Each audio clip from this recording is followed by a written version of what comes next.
आपके अपने YouTube channel study with Baba sir में आपका स्वागत करती हूँ। तो अपन पढ़ रहे थे चैप्टर नंबर 8 और उसमें अपन आज पढ़ेंगे दैनिक जीवन में उपयोगी कुछ महत्वपूर्ण कार्बनिक यौगिक। तो सबसे पहले अपन देखते हैं क्लोरोफ्लोरोकार्बन या फ्रियोन। क्लोरोफ्लोरोकार्बन को फ्रियोन कहते हैं। फिर इसके बाद में आता है कि क्लोरोफ्लोरोकार्बन होता है क्या है, तो पॉलीक्लोरो पॉलीफ्लोरो एल्केन को फ्रियोन कहते हैं। पॉलीक्लोरो पॉलीफ्लोरो एल्केन को फ्रियोन कहते हैं। फिर आते हैं कि फ्रियोन का निर्माण कैसे होता है, तो जब कार्बन परमाणु क्लोरीन और फ्लोरीन के साथ जुड़ता है तो CFC क्लोरोफ्लोरोकार्बन या फ्रियोन का निर्माण होता है। फिर इसके बाद में देखते हैं अपन रिएक्शन, तो CCl4 प्लस HF इन दोनों की क्रिया जब अपन एंटीमनी क्लोराइड की उपस्थिति SbCl5 की उपस्थिति एंटीमनी, इसको बोलते हैं अपन एंटीमनी क्लोराइड, इसकी उपस्थिति में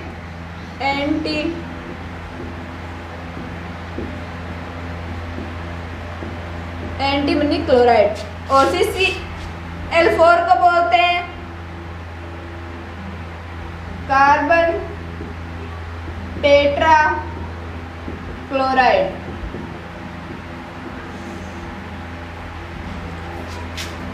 कार्बन टेट्रा क्लोराइड और HF को अपन बोलते हैं, इसको अपन बोलते हैं हाइड्रोजन क्लोराइड। और इसमें अपन देखते हैं कि इसमें 5 क्लोरीन है, तो इसको अपन बोलेंगे एंटीमनी पेंटा क्लोराइड। और इसको कार्बन टेट्रा क्लोराइड क्यों बोला, क्योंकि क्लोरीन जो है वो 4 है, तो इसको अपन बोलते हैं कार्बन टेट्रा क्लोराइड की जब क्रिया अपन हाइड्रोजन फ्लोराइड के साथ एंटीमनी पेंटा क्लोराइड उत्प्रेरक की उपस्थिति में करवाते हैं तो CCl3F प्लस HCl तो हो गई हाइड्रोक्लोरिक अम्ल,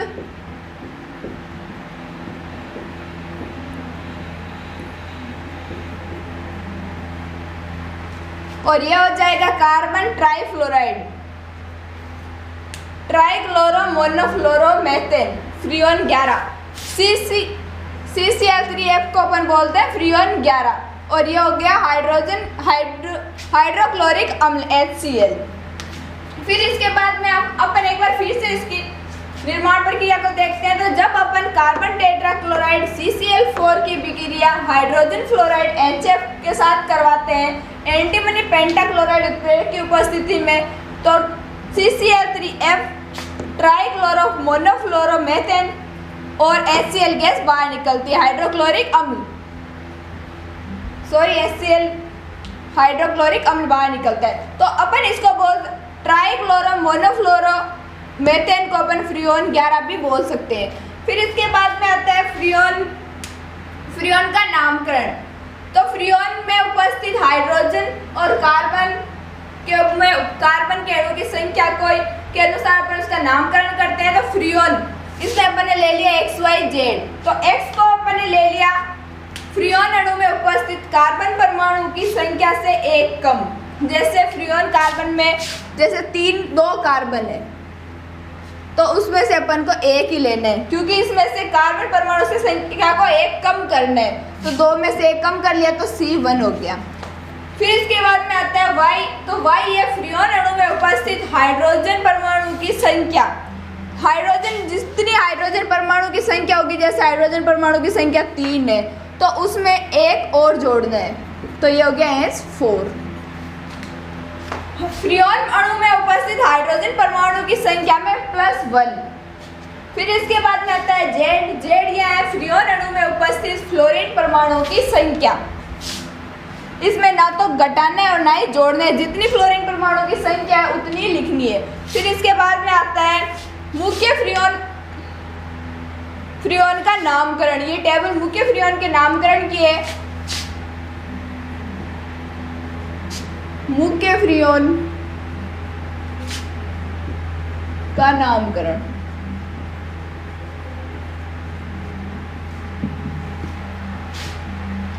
अब अपन देखते हैं इसमें CFCl3, इसमें कार्बन परमाणु की संख्या 1 है और अपन ने देखा था कि X जो होता है वो फ्रियोन अणु में उपस्थित कार्बन परमाणु परमाणु की संख्या से एक कम। कार्बन परमाणु की जितनी संख्या होती है उसमें से एक घटाना होता है। तो इसमें कार्बन परमाणु की संख्या एक है तो एक में से एक घटा लिया तो कार्बन परमाणु की संख्या हो गई 0। फिर इसके बाद में आता है वाई। वाई होता है फ्रियोन अणु में उपस्थित हाइड्रोजन परमाणु की संख्या में एक जोड़ना। तो इसमें हाइड्रोजन परमाणु नहीं है तो अपन ने लिख दिया 1। फिर इसके बाद में आता है जेड। फ्रियोन अणु में उपस्थित फ्लोरीन परमाणु की संख्या। फ्लोरीन परमाणु की संख्या 1 है तो अपन ने लिख दी 1। फिर इसके बाद में आता है CF2Cl2। इसी प्रकार अपन इसमें भी देखते हैं XYZ। तो इसमें कार्बन परमाणु की संख्या है 1 में से एक घटा देंगे तो ये भी हो गई 0। फिर इसके बाद में वाई होती है हाइड्रोजन परमाणु की संख्या। तो हाइड्रोजन परमाणु की संख्या अपन ने 1 ले ली। फिर इसके बाद में आता है फ्लोरीन परमाणु की संख्या Z। तो फ्रियोन अणु में उपस्थित फ्लोरीन परमाणु की संख्या 2 है तो फ्लोरीन परमाणु की संख्या 2 लिखी क्योंकि इसमें ना तो घटाते हैं और ना ही जोड़ते हैं। फिर इसके बाद में आता है C2F2Cl4।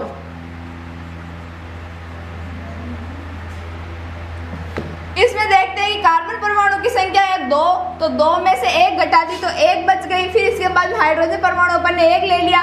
फिर इसके बाद में आता है फ्रियोन में फ्लोरीन परमाणु की संख्या। तो इसमें फ्लोरीन परमाणु 2 है तो अपन ने लिख दिए 2। फिर इसके बाद आता है C2F3Cl3।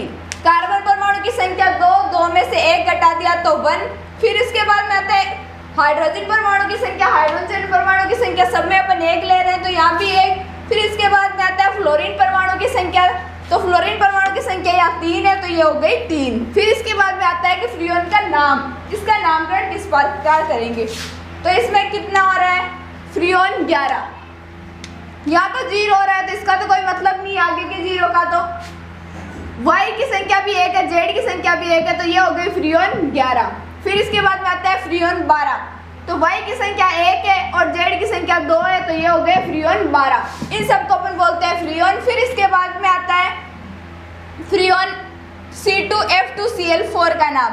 तो इसमें X भी 1 है, Y भी 1 है और Z की संख्या 2 है तो ये हो गई 112, फ्रियोन 112। फिर आता है C2F3Cl3। तो इसमें X की संख्या 1 है, Y की संख्या 1 है और Z की संख्या 3 है तो फ्रियोन 113। और XYZ क्या होता है ये अपन ने पहले ही देख लिया था। X होता है कार्बन परमाणु की संख्या में से एक कम और Y होता है फ्रियोन अणु में उपस्थित हाइड्रोजन परमाणु की संख्या में एक जोड़ना और Z जो होता है फ्रियोन अणु में उपस्थित फ्लोरीन परमाणु की संख्या। तो आप इन सबको पहले नोट डाउन कर लीजिए फिर अपन देखते हैं आगे।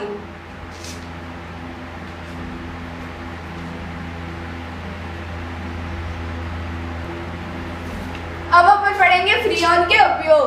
तो फ्रियोन का जो उपयोग होता है अकीय विलायकों के रूप में। अकीय विलायक जो किसी दूसरे से क्रिया नहीं करते हैं, अकीय विलायक। फिर फ्रियोन का उपयोग रेफ्रिजरेटर, अपने जो फ्रीज होते हैं उनमें भी CFC क्लोरोफ्लोरोकार्बन का उपयोग होता है।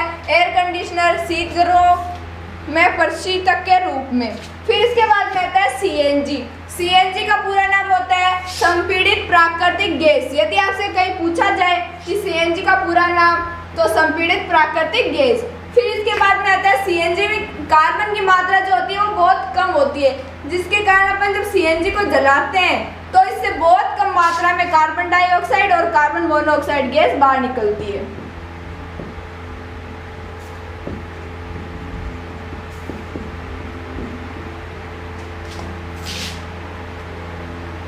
कार्बन की मात्रा कम होने के कारण कार्बन मोनोऑक्साइड और CO2 गैस बहुत कम मात्रा में बाहर निकलती है। फिर इसके बाद में आता है प्राकृतिक गैस क्या होती है। पृथ्वी की गहराई में पेट्रोलियम के ऊपर परत के रूप में पाए जाने वाली गैस को प्राकृतिक गैस कहते हैं। फिर आता है पेट्रोलियम गैस।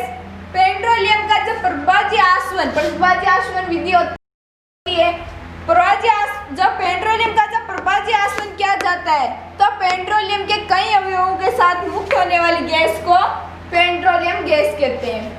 फिर इसके बाद में आता है LPG क्या होती है। जब पेट्रोलियम गैस को उच्च ताप पर संपीड़ित करके द्रव्य में बदला किया जाता है तो उसको बोलते हैं एलपीजी गैस। और एलपीजी गैस का पूरा नाम होता है लिक्विड पेट्रोलियम गैस। एलपीजी क्या, जो सीएनजी होती है वो एलपीजी की तुलना में हल्की होती है।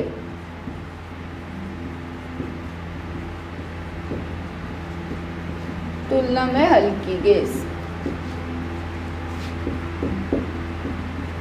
तो जब सीएनजी गैस का रिसाव होता है तो ये गैस हल्की होने के कारण वायु में फैल जाती है।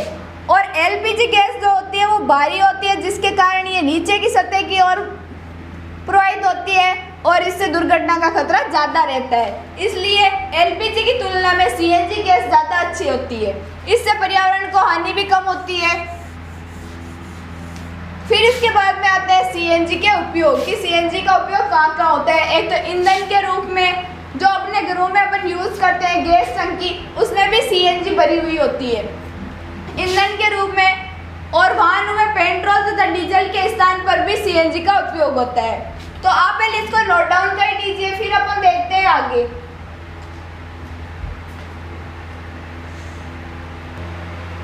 अब अपन पढ़ेंगे बहुलक। बहुलक क्या होता है, जब छोटे छोटे सरलतम अणु आपस में मिलकर एक उच्च अणुभार वाली लंबी श्रृंखला युक्त बड़ा अणु बनाते हैं तो उसे बोलते हैं बहुलक। बहुलक दो प्रकार के होते हैं, प्राकृतिक बहुलक और कृत्रिम बहुलक।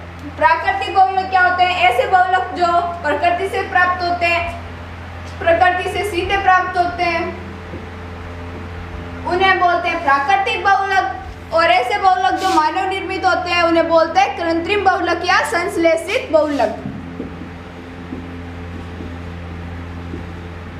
कृत्रिम बहुलक का दूसरा नाम है संश्लेषित बहुलक।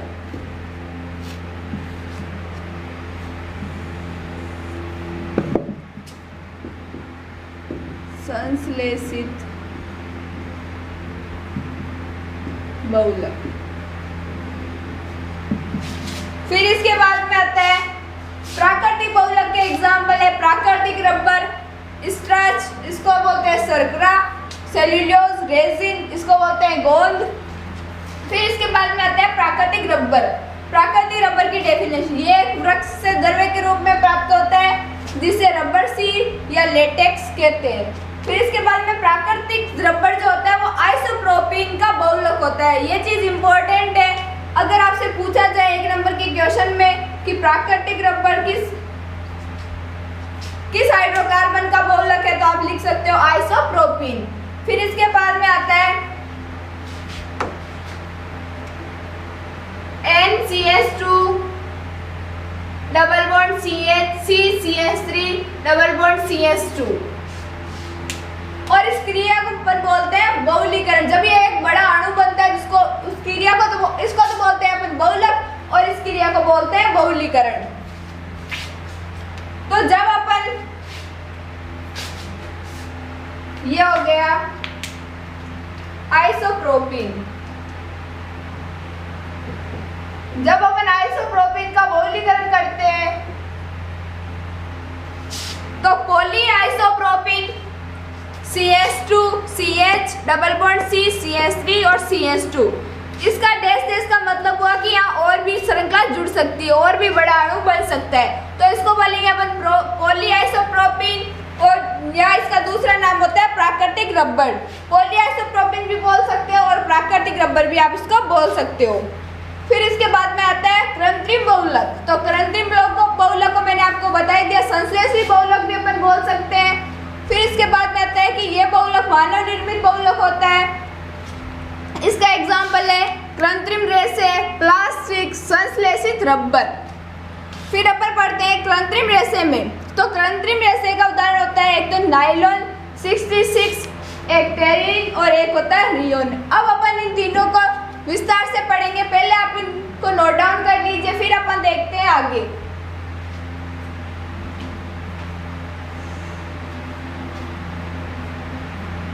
अब अपन पढ़ेंगे कृत्रिम रेशे में। एग्जाम्पल में अपन ने देखा था नायलॉन 66। तो नायलॉन किससे बनता है, एडिपिक अम्ल और हेक्सामेथिलीन डाइएमीन के संबंध से अपन को नायलॉन 66 प्राप्त होता है। तो अपन ने लिख लिया OH, C double bond O, CH2 4, C double bond O, OH, फिर बाद में hexa diamine methylene HNH CH2 6 और NH2। ये हो गया पूरा hexa methylene diamine, hexa methylene diamine, और ये हो गया एडिपिक अम्ल। इन दोनों में कार्बन की संख्या 6 होती है, इसलिए अपन इसको नाइलॉन 66 बोलते हैं। जैसे एक कार्बन ये और ये जो 4 है वो कोष्ठक के बाहर लगा हुआ है, तो ये हो गया 4 कार्बन, तो एक कार्बन ये, 4 कार्बन ये 5, और एक कार्बन ये 6 कार्बन हो गए। फिर इसके बाद इसमें देखते हैं, तो इसमें CH2 के बाहर लगा हुआ है 6, तो ये कार्बन भी 6 और हाइड्रोजन में भी काउंट होगा, तो हाइड्रोजन तो हो जाएंगे 12 और कार्बन हो गए 6। तो हेक्सा मेथिलीन डाइएमीन, इसमें भी कार्बन की संख्या 6 और एडिपिक अम्ल में भी कार्बन की संख्या 6, इसलिए अपन बोलते हैं नाइलॉन 66। और इसमें तो सीधा सा दिख रहा है हेक्सा आ गया, तो कार्बन की संख्या 6 इसलिए हेक्सा है। फिर इसके बाद जब इन दोनों की क्रिया संघनन करवाते हैं तो अपन को प्राप्त होता है नाइलॉन 66।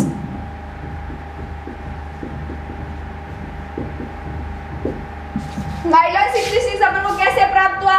जब इन दोनों की अपन क्रिया करवाते हैं तो एडिपिक अम्ल का OH और हेक्सा मेथिलीन डाइएमीन का H, ये दोनों जुड़ करके एस्ट्रो बना लेते हैं। तो ये एस्ट्रो तो बाहर निकल गया और बाकी जो बचा उसको बोलते हैं अपन नाइलॉन 66।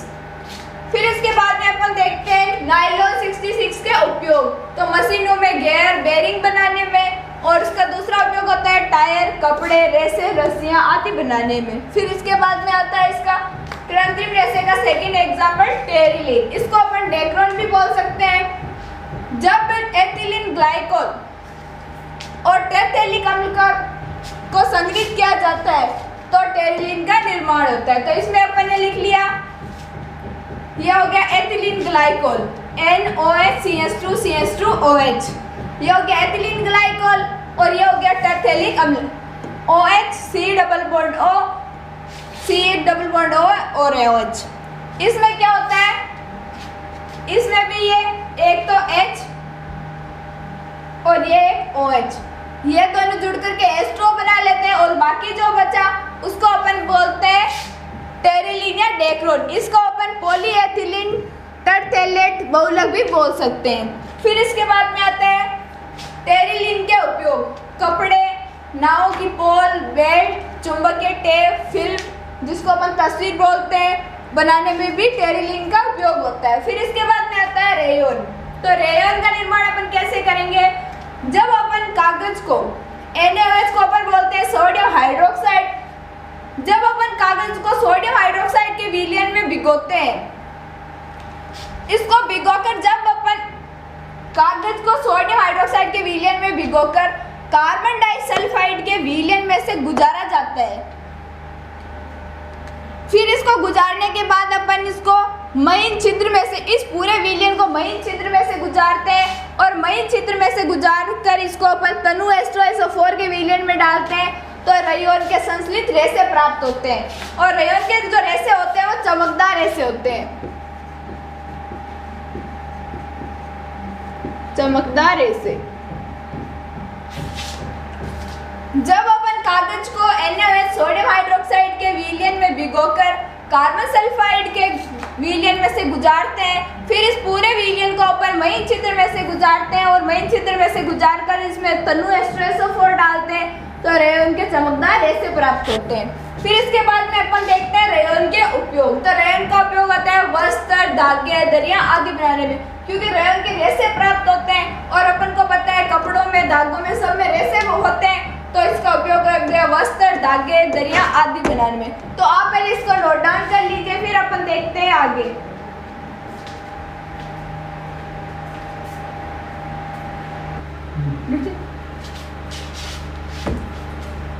अब अपन पढ़ते हैं प्लास्टिक। तो प्लास्टिक में एक नंबर पे आता है पॉलीथीन। एथीन अणु उच्च दाब व ताप पर उत्प्रेरक की उपस्थिति में बहुलीकरण क्रिया कर पॉलीथीन बनाते हैं। ये लचीला व मजबूत प्लास्टिक होता है। फिर इसके बाद में अपन देखते हैं एथीन अणु CH2 CH2 double bond CH2 double bond CH2, ये हो गया एथीन।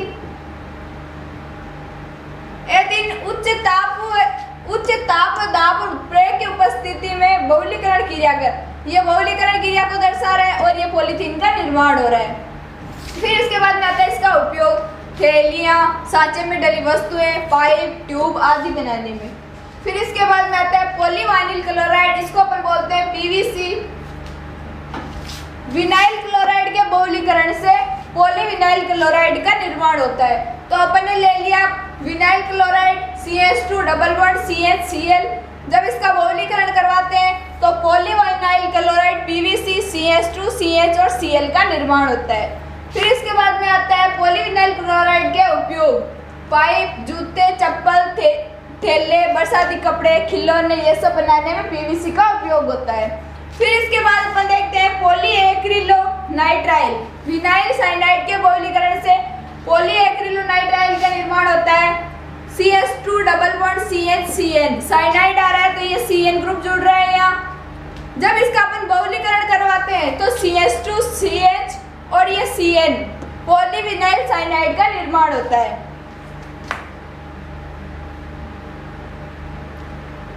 फिर इसके बाद में अपन देखते हैं पॉलीएक्रिलोसाइनाइड बनता है। ये हो गया पॉलीविनाइल साइनाइड और ये हो गया पॉलीएक्रिलोसाइनाइड, एक्रिलोनाइट्राइल।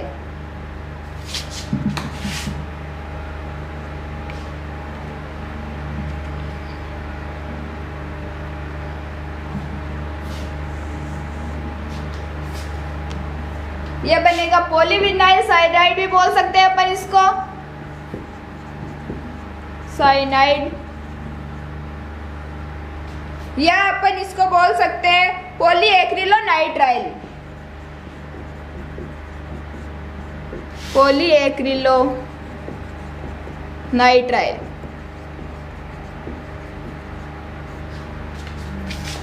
तो जब CH2 CHCN का बहुलीकरण करवाते हैं विनाइल साइनाइड का तो CH2 CHCN पॉलीविनाइल साइनाइड या पॉलीएक्रिलोनाइट्राइल का निर्माण होता है। फिर इसके बाद में अपन देखते हैं इसके उपयोग। तो इसके उपयोग होते हैं स्वेटर बनाने में ऊन जैसे तंतु जिसे तकिया, गद्दे आदि बनते हैं उस सब पे पॉलीएक्रिलोनाइट्राइल का निर्माण होता है, उपयोग होता है। फिर इसके बाद में अपन देखते हैं पॉलीस्टाइरीन, विनाइल बेंजीन के बहुलीकरण से। तो अपन ने ले लिया CH2 डबल बॉन्ड CH और C6H5, ये हो गया बेंजीन। जब इसको अपन पेरोक्साइड की उपस्थिति में इसका बहुलीकरण करवाते हैं तो CH2 CH C6H5 का निर्माण होता है, इसको अपन बोलते हैं पॉलीस्टाइरीन। इसका उपयोग होता है चाय के कप, बोतलों के ढक्कन, दीवारों की टाइल्स, पैकिंग सामग्री आदि बनाने में पॉलीस्टाइरीन क्लोराइड का उपयोग होता है। फिर इसके बाद आता है संश्लेषित रबर। संश्लेषित रबर जो होता है वो दो प्रकार का होता है, ब्यूना S और ब्यूना N। ब्यूना S को अपन बोल सकते हैं ब्यूटाडाइन एवं स्टाइरीन से निर्मित। ये जो ब्यूना S होता है वो ब्यूटाडाइन व स्टाइरीन दोनों से मिलकर बना होता है और जो ब्यूना N होता है वो ब्यूटाडाइन व एक्रिलोनाइट्राइल से बना होता है। फिर इसके बाद में अपन देखते हैं कि जब 2,3-डाइमेथिल 1,3-ब्यूटाडाइन इन दोनों के क्रिया, तो इन दोनों को एक साथ लेकर CO2 की उपस्थिति में Na उत्प्रेरक की CO2 की उपस्थिति में Na उत्प्रेरक के साथ जब इनकी क्रिया करवाते हैं तो रबर जैसा उत्पाद प्राप्त होता है जिसको अपन बोलते हैं ब्यूना। और जिस ब्यूना में जो Bu होता है वो तो दर्शाता है ब्यूटाडाइन को और जो Na होता है वो दर्शाता है सोडियम को।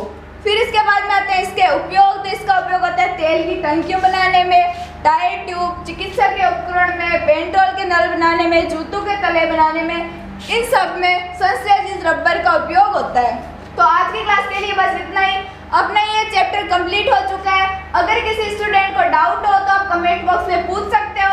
आप इसको नोट डाउन कर लीजिए। Thank you.